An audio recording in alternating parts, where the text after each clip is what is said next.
Ahoy there, and welcome back to D'ohMance Dawn for the beginning of a new era on D'ohMance Dawn. I'm Luke, he, him. I was Yeah, okay. yeah. I'm getting a bit the reason why we can't do videos, I get distracted by my face, and also my shirt is half unbuttoned right now, and I don't want to distract people from us talking about One Piece. Welcome to the beginning of the new video era of D'ohMance Dawn. I'm Luke, he, him, sometimes they, them. It says pro experiments because I'm pro experiments here. I am joined by my lovely and wonderful co-host Janine. Would you like to introduce yourself? Hello, my name is Janine Juliet. My pronouns are she, they, and I don't have a third thing to say. Well, it says your pro boys in there. And I don't have to explain anything. True. Adachi true. Yeah, welcome to the new video era of the show. We were trying to figure out ways to kind of make it more engaging and to pull in more people. And this is sort of our dummy test run. If you're listening to the normal audio version, hey, you can go and look on YouTube and see the YouTube version. We're figuring this out. But there's going to be images to accompany it, and we're going to be switching away from the per episode illustrations because it's very expensive, but we've got some new cool stuff happening, and that's not going to happen until like 2 more episodes. So starting with Dressrosa, we're going full in on our new version. But we're here today to talk about the end of Punk Hazard. And boy, it's been a time. This week we are covering episodes that ran between November 17th and December 15th of the year 2013. 2 years after I graduated college. I hate thinking about numbers now, Janine. Was this when Vine was around? Right back at it again with the Krispy Kreme. I feel like we are in the Vine times. It is with divine providence. Does that work? I don't know. Yeah, well, let's not do that. We're in Zeus's Law era, Janine. Have you seen the Odyssey? Have you been an Odysseyer yet? I ought to see that one. I haven't yet. I mean, 3 hours? It's a long chunk of time I have to clear my schedule out for, and I've been a little bit busy this month. Me too. But I think in terms of movies, it flies by. Like, there's a lot there, but there's a lot there. Anyways, speaking of a lot of stuff to help time fly by, we have 4 episodes of The Simpsons to talk about, and we are definitely in the era where I remember watching these because when I was rewatching them with my wife for the podcast, she was like, oh yeah, I remember this one. I hated it. The first episode is Labor Pains, where Homer helps a woman named Gretchen deliver a baby in an elevator while he's heading home from a poker game. And because he helped her, she names the baby Homer Jr.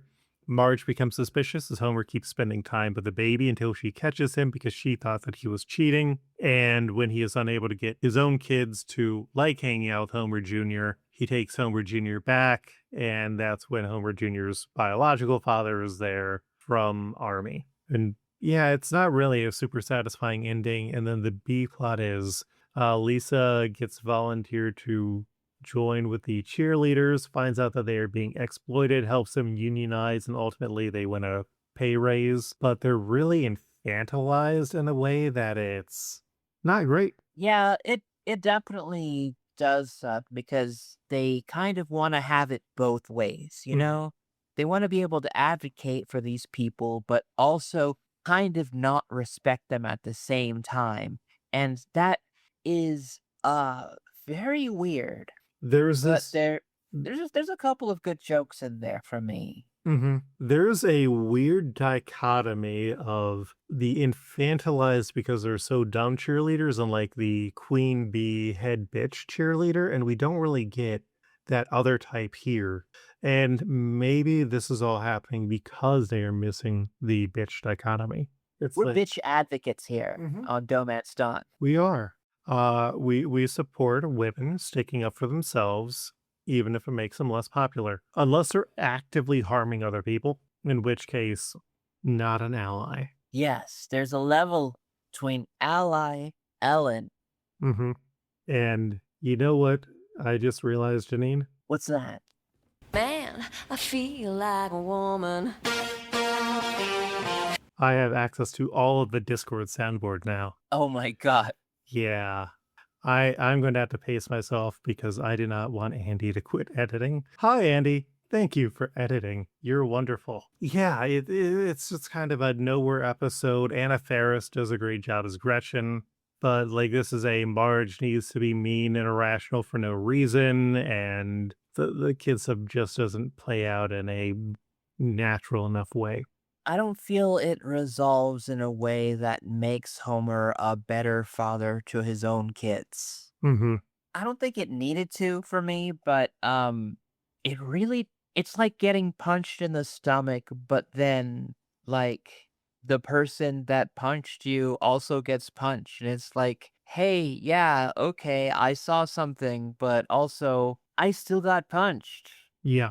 But it's not the worst episode we're going to cover this episode. Because the second episode is The Kid Is All Right, which has the Musicville opening where Lisa and everyone else in Springfield are instruments, and Lisa wants to play jazz, and for some reason, Mr. Burns is against that until they realize, oh, we can still play jazz even though we've been arrested. And it's going to be helpful for when we need to just get a bunch of characters who are animated instruments, Janine.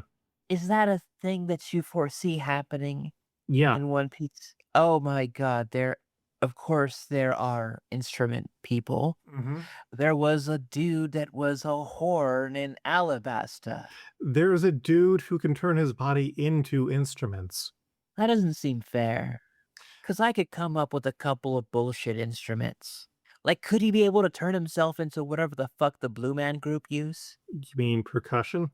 Yeah, but like on junk and shit. I mean, yeah, that's just turning him into Mr. Music from John Mulaney and the Sack Lunch Bunch. Am I the only person here who watched that special? I think you are. In this room, definitely. On this planet, I don't like your odds. I watched it with my wife, and you know, that's enough. In the main part of the episode, Lisa makes friends with Isabel, who is a new Latina student, but then Lisa finds out that she's a quote unquote modern Republican. They go up against each other for class president, but the Springfield GOP wants to groom her. And so Lisa reaches out to Bart for help with her campaign, but then she has a dream about Democratic leaders and how wishy-washy and ineffective most of them are, and that's why they keep losing. But then she decides to make a promise to still be friends with Isabel and has to learn how to be more likable. And this one fucking sucks. It does. Oh wait, I forgot to do something, Janine. Shing. Oh. Uh-huh. Yeah, we changed slides because I've got screen caps from all the episodes. Nice. Uh-huh. Again, working out the kinks. Boy, who would have thought there could be something weird and not even subtextual about the GOP party of Springfield wanting to groom a young girl? It is so on the nose. You hate to be able to say that the Simpsons predicted it, but they did in two cases. This and I guess Kamala Harris's run. Oh, and Hillary's run. Oh my god. Yeah. Oof. I Uh-huh. hate that this is evergreen. I want this to age badly. Yeah, I mean, the fact that it hasn't aged is the problem. Yeah, this one just sucks, and the point where she's like, "Well, I'm a modern Republican, and I'm not as bad." And it's like, No, you don't get that. You don't get that because, yeah, it's just bad altogether. It is. I mean, there was a point where the sentiment of this could, I guess, be a nice story that somebody could be able to tell themselves. But in the years since, things have become so polarized that this feels like a dream. Yeah, it is not the '90s anymore. it wasn't even the 90s when this came out, but this is basically a lot of commentary of 90s politics. It doesn't feel very strong with Obama in office. No, and like this was when the Tea Party was going, and yeah, we've gone worse, and that makes this one even worse. You have anything else to talk on this one?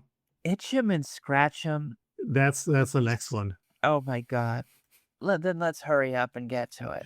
Yeah, the next one is Yellow Subterfuge, where Principal Skinner offers up a submarine ride to any good students and ends up giving everyone a clean slate. So Bart decides he wants to win and tries to clean up his act, even to the point where he starts getting paranoid on it. But when he accidentally tracks in muddy footprints, he gets taken off of the roster. Bart tries to make it up with good actions, but Skinner refuses. And so Bart decides, okay, well, Skinner's being an asshole here. And so Homer decides to help Bart get revenge. And so they fake the murder of Agnes Skinner. And they almost trick Skinner into leaving the country, but he returns to confess to the murder and realizes what they did was wrong, or well, that he was being set up. And then Lisa finds out that Krusty is broke again, so she suggests that he sells the international rights to his show, but all the new international Krusties get to be more popular, and they want more money, and they chase him away when he refuses. The fact that Skinner actually had a submarine ride, and he wasn't just going to punish all the students by putting none of them on it, is where the episode's A plot falls apart for me, because it's supposed to be Bart tries his best and then finds out that he's been manipulated. Skinner was just being an ass here for no real reason beyond trying to reestablish power, but I don't think that the retaliation works because it's not really enough of a loss of power on Skinner's part. The person who wins here Mhm. the most is Agnes, I think. Yeah. Because she got like a fucking day and a half with the house all to herself. She made Skinner miserable. She reestablishes a lot of power against Skinner, Mhm.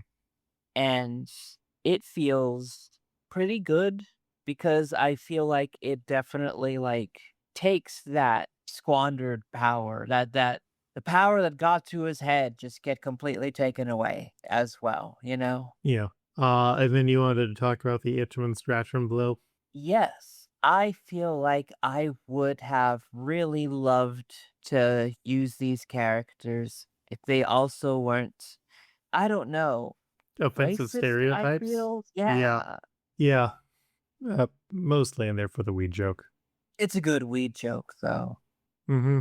What else would Jamaican Krusty be into? The liberation of the Jamaican people from colonizers? What even? Yeah, this needed some more passes on the writing. And then the last one is White Christmas Blues, where Springfield is the only city in the United States with snow for Christmas because of pollution.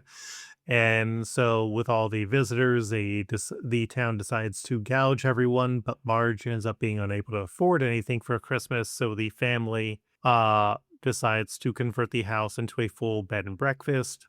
Meanwhile, Lovejoy is struggling with a sermon until he decides to preach that people need to kind of do good. Marge ultimately gets overwhelmed and blows up at the guests. Lisa tries to give Bart a thoughtful gift, but Bart ends up not liking the book that he bought her and burns it. And so Lisa realizes that she had gotten him a gift that would make her feel better. So she gets him a tablet that has games and also a book she wants him to read, The Gift of the Magi, which is technically a short story. And then Marge apologizes for blowing up, but the guests thank her and accept the apology. It's all right. Nothing like super amazing from this one, but it's consistent. I did not like Marge in a few places. It really felt inconsistent to her character. Like, why the hell would she be the one that would be weirded out on how religious Christmas music is? She was the one that consistently went to church. Yeah, but I mean, there's also like some Christmas songs that you don't really consider to be the same tier. I mean, you love Jingle Bells, right? Dashing Who through the doesn't? snow. But if I come out and I'm like, it came upon a midnight clear, that glorious song of old. I mean, are you rocking with that? I could. It's Christmas. I don't give a damn. And it's the reason of the season, dog. I would even take Baby It's Cold Outside. I mean, And it doesn't matter for me. Like I just you want to enjoy things. yeah, the idea that Marge would have an ick Mm-hmm. on religion Mm-hmm. specifically irks me. It Fair. does not feel consistent to how Marge has been built up to this point. And given that religion kind of is only expressed through Flanders, despite the fact that they still attend a church, it just, uh, I mean, I get that this also is a Marge that is stressed because of the holidays and sharing her home that she didn't want to, with a whole bunch of people so that she could actually afford the price gouging inside of her own town.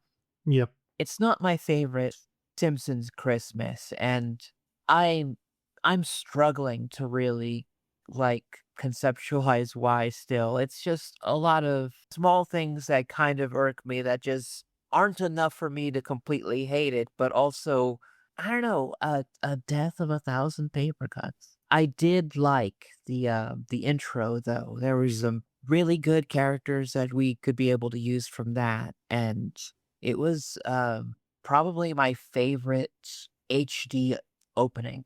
More than the Guillermo del Toro one? I'm gonna say yeah.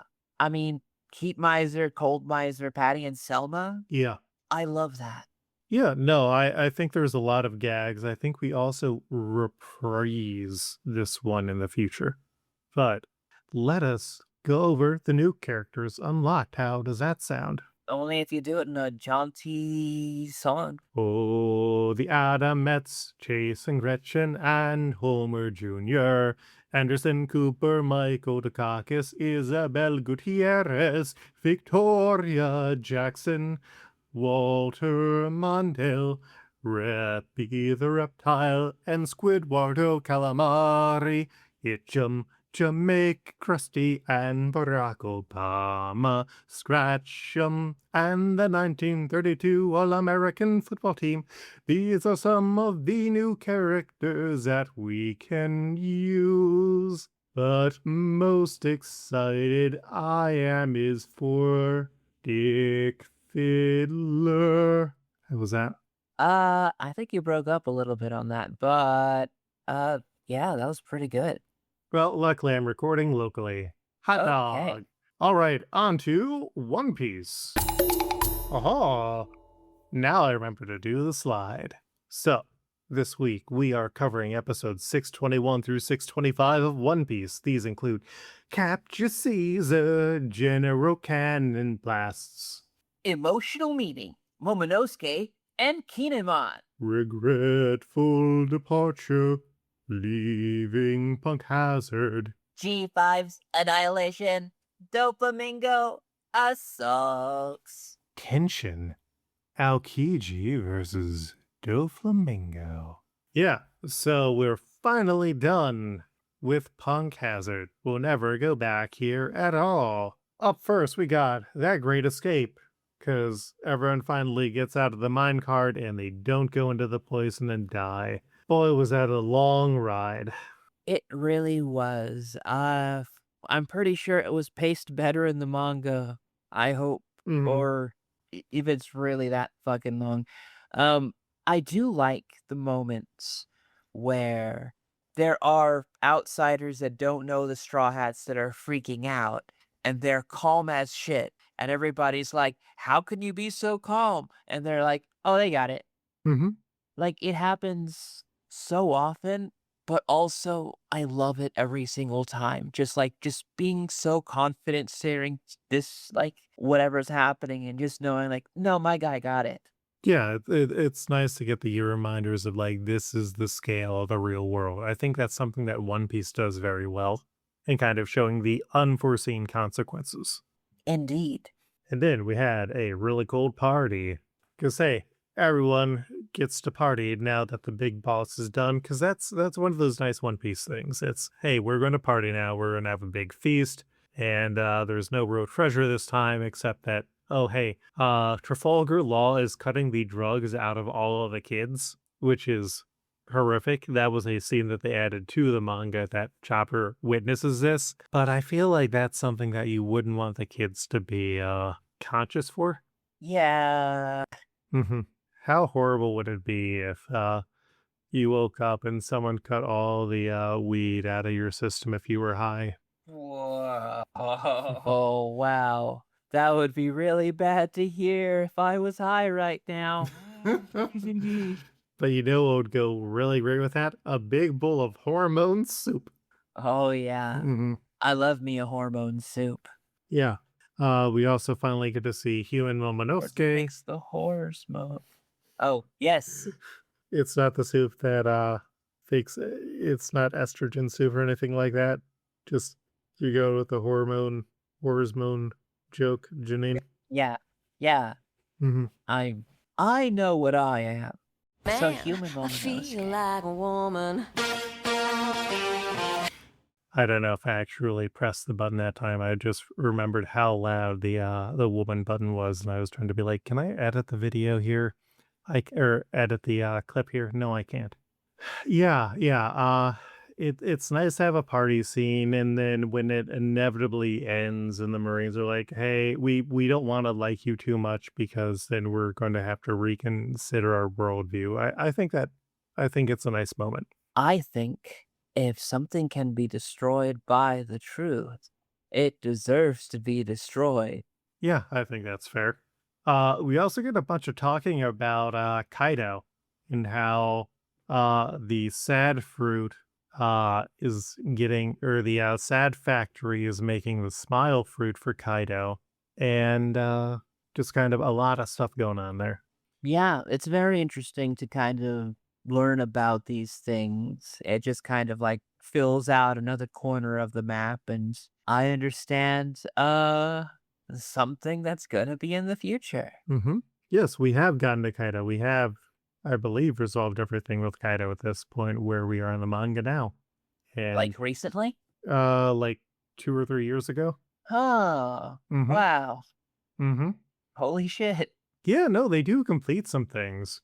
But also at the same time, if I tell you, oh yeah, this is the last time that we've really seen Smoker and Tashigi do anything, it's going to be like, oh fuck. Because yeah, they have not really shown up in any major way since this in anything canonical. Holy shit. Yeah. Uh we have some very long arcs coming up, and we have some very long arcs coming up. All right. And then we do a lot of what I call aura farmingo, because it's Doflamingo and it's aura farming, and he's just doing that. I love how he just runs through the air. Like it's a very cool move. And in the One Piece Pirate Warriors 3, I believe, he's a playable character, and it's just so satisfying to watch him do that. But yeah, he goes and finds Baby Five and Buffalo's heads that have been cut off, and that it's also good that he got there when he did. Yeah, I mean, I think that he has kind of like too perfect timing, but also, you know, The passage of why time, not? the passage of time in the anime and manga is kind of unclear at times. Everything happens exactly when it is the most dramatic or cool or funny. True that. And yeah, we get him finding his partners and then going and beating the hell out of Smoker with a very no diff approach. And he only is stopped from kind of killing everyone from Aokiji showing up. And this is the first time that we meet him Because the movie again is non-canonical, even though we got to see where he was now, and he's now no longer going by Aokiji. He's now no longer going by Aokiji. He is now going as Kuzan, which is his real name, and he has Camel with him. I I love the new design. I love not being aligned with the Marines. Mm-hmm. I am curious what this means for what Kuzan is fighting for. We are going to be learning more about that. It will take a bit, but he is definitely still a interesting and active character. Hell yeah. Mm-hmm. I love that. Yeah, and then kind of before we get into our favorite and least favorite moments, I hate that Momonosuke is a perv. I'm glad that it's Steve Smith from American Dad, but yeah, I hate that he's a perv. I hate it too. Ooh, That child God. should not be horny. I don't I don't like it. I think that it is definitely projection. Uh, What do you mean by projection? like this is somebody's idea of what a kid like that would be like, despite the fact that I don't know, it's not the truth. I don't know how to explain it, but It's trying to do a bit, but the bit has no basis in reality. it doesn't. Mm-hmm. Yeah. But the thought that it does is what offends me. Yeah, and then they're just going to hit up this well again and again.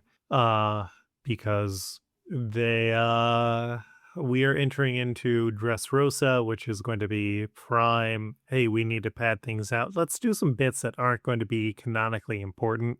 And we're going to see some stuff recur. All right. What was your favorite moment of this arc, Janine? Of the entire arc, I would think that that's very hard to say. Because thinking back on it, it feels very weird. Like as a whole, like this did get kind of dark. Mm-hmm. So I think I would give it to the darkest moment and say when Mocha ODs, because I think that that is something that I was not expecting an anime like One Piece to go to. Mm-hmm.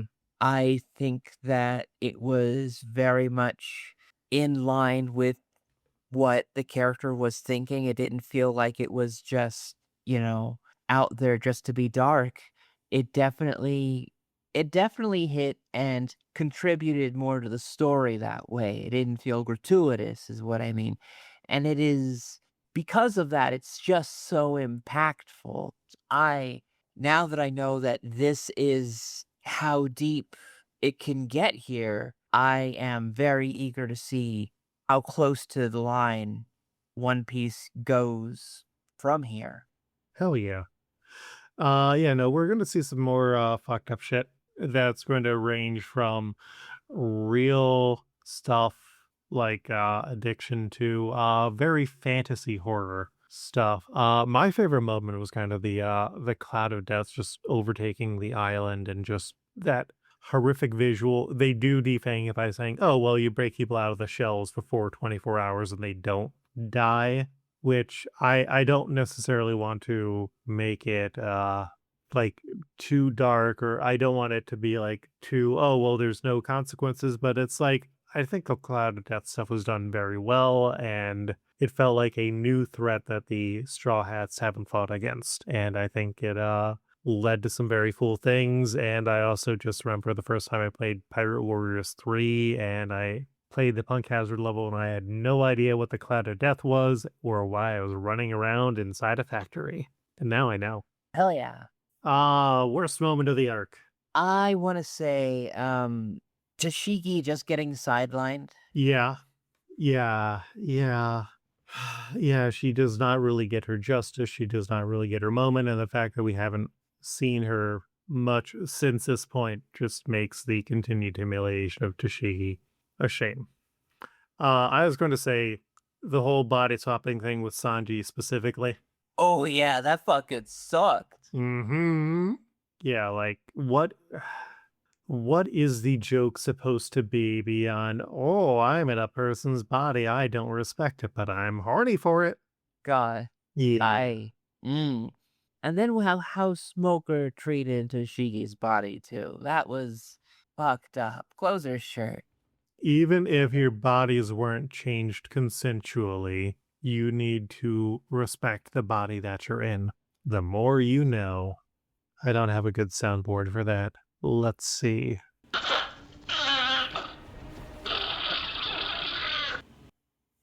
Not that one. You don't Let's like the not use rhino that. sound? Okay. Do you want me to try again? Okay, one more time. All right. See, now there's too much pressure and I'm just worried.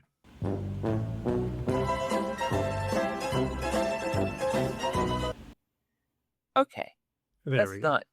let's not pay for something. Um, It's 5 seconds. Fair use. Fair use. All right. Yeah. There's some fun stuff here. I think it does a good job of really establishing Caesar as a character who we're going to be dealing with a while. Building Doflamingo up as a threat because we're going to be dealing with him for a while, and also setting up the pieces for Kaido because we're going to, guess what, what? be dealing with him for a while. I had a feeling. That tonight's gonna be a good night. And yeah, let us get into our one character. This week, our character to match is Camel. And isn't it so nice to be able to see all of these images of the suggestions that we have, Janine? It feels wonderful, and we're glad that we could be able to share them with y'all because sometimes describing some of these characters feels weird, and we're just hoping that people that are listening could be like, oh yeah, that character from that. Mm-hmm. All right. Well, my Rodrigo pick is Elf Smithers from that long Christmas opening.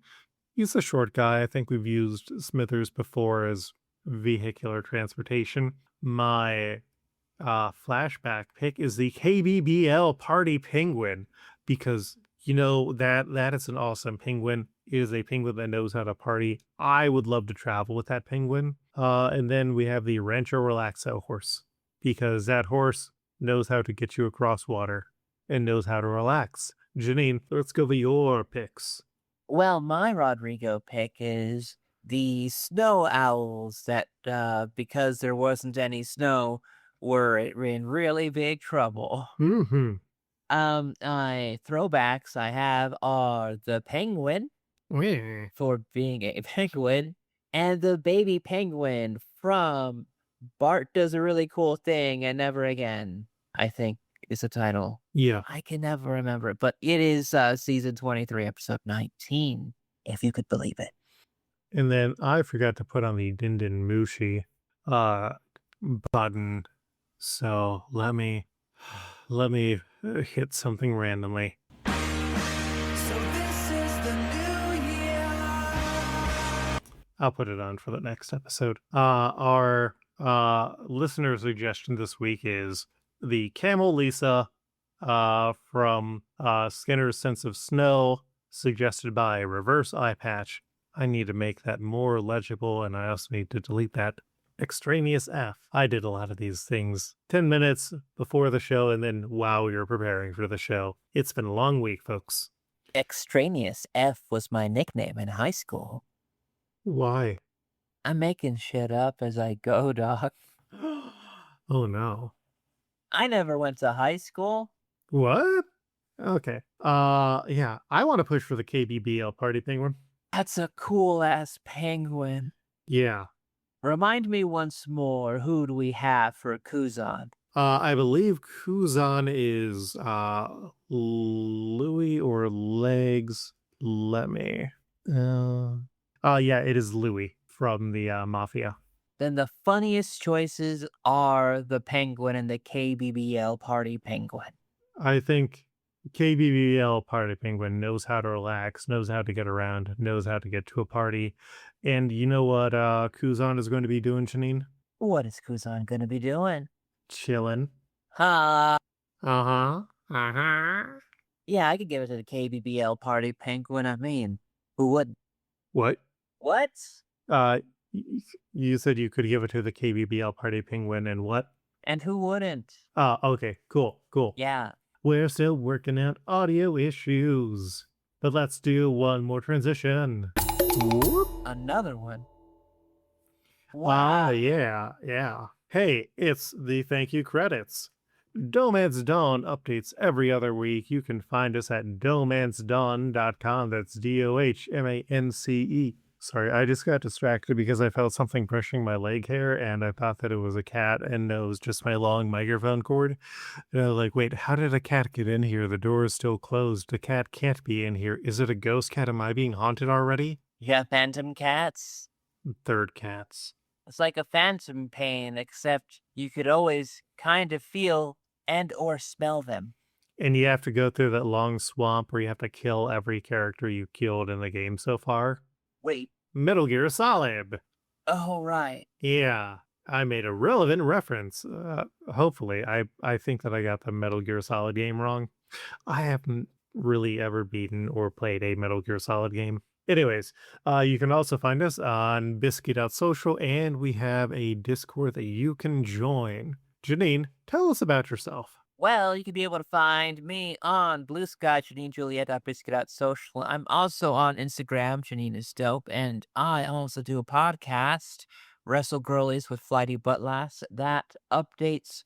It's been a while. I will admit, but it won't be never again. Yeah, that's right, because I'm coming on to tell you to do an episode called 10 Things About Macho Man Randy Savage, where I'm going to try and think of 10 things about Macho Man Randy Savage. That's And what you you want do. me to like fact check them to see if they're right? I mean, I am a mostly cis white male, so I'm pretty sure anything I say is going to be right. Gonna argue that because we have to also gear Luke, where can the people find you after you said that?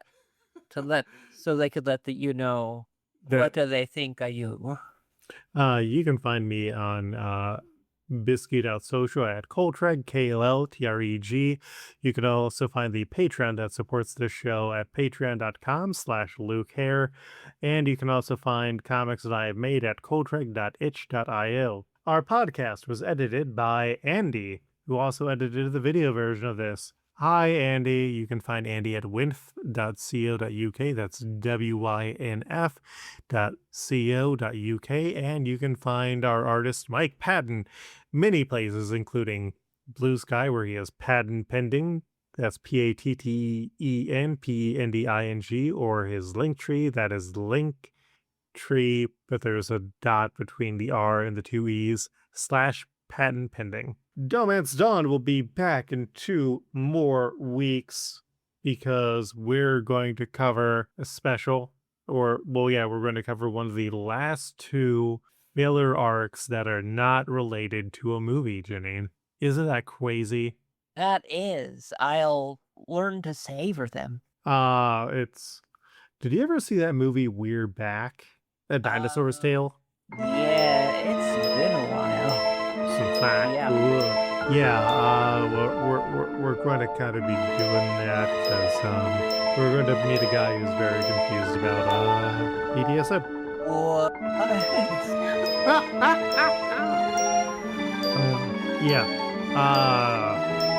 See you in 2 more weeks for the Caesar Whitweevil arc.